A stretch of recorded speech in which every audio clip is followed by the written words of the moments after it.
Thanks for joining us. I'm Brianna Pitts with a WBZ News update. We are learning more about a camper explosion in Old Orchard, Maine that killed two Massachusetts women. Alicia Ventura Large and Nancy Plish were rushed to the hospital with severe burns over the weekend. Before they died, they told investigators that they noticed a rotten egg smell inside of the camper. They opened the windows and lit a candle. Officials think that's when leaking gas may have been ignited. First responders say there was no gas detector in the camper. A Boston family says they plan to talk to Mayor Wu this week after their 4-year-old stepped on a needle in a South Boston park. Mason Flynn Bradford stepped on a used hypodermic needle earlier this month during a family birthday cookout on the Greenway along Columbia Road. He was only wearing socks at the time. He was rushed to the hospital where doctors put him on medicine to protect him from serious diseases, including HIV and hepatitis.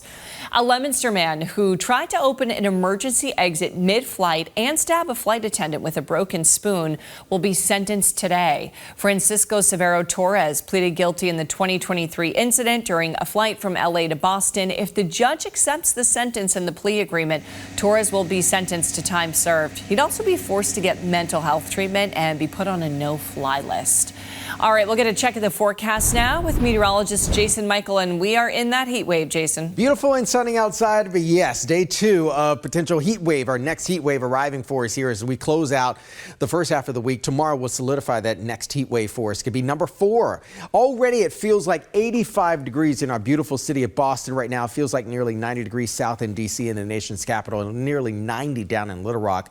So you know what that means. That means we're not the only ones, unfortunately, suffering from all the extreme heat. Our heat advisor, as we've been warning you, goes on through 8 p.m. tomorrow evening, and then we switch our gears towards rain chances ramping up. Wednesday, Thursday, and Friday likely to be the best rain chances. And I think for the most part, Thursday evening will garner at least an inch of rain at the bare minimum. Some of the storms on Thursday evening can be really rocky and also fairly loud as well. Heat and humidity always combine to allow for a lot of the boomers, as we like to jokingly say.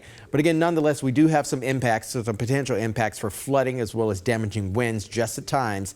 A lot of the rain showers begin to ramp up. Most of this activity, again, will be arriving after sunset for us on Thursday.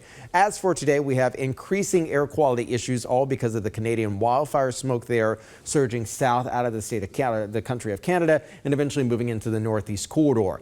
Daytime highs will be right around the mid to upper 90s today, feeling like the century mark as we get throughout the peak heat hours later on this afternoon. We have another day of dealing with the extreme heat with more 90s on tap for us tomorrow. 70s take over for Thursday into Friday, as we're also going to be on storm watch. As we look towards the weekend, Saturday as well as Sunday, both days will be cheering on for the Pan Mass Challenge. We'll begin around the mid to upper 50s for us on Saturday morning, a skosh warmer on Sunday. And look at that, more of the 90s, at least more of the 80s expected as we say hello to Monday of next week, Bree. Okay, Jason, this has been a WBZ News update. Have a great day.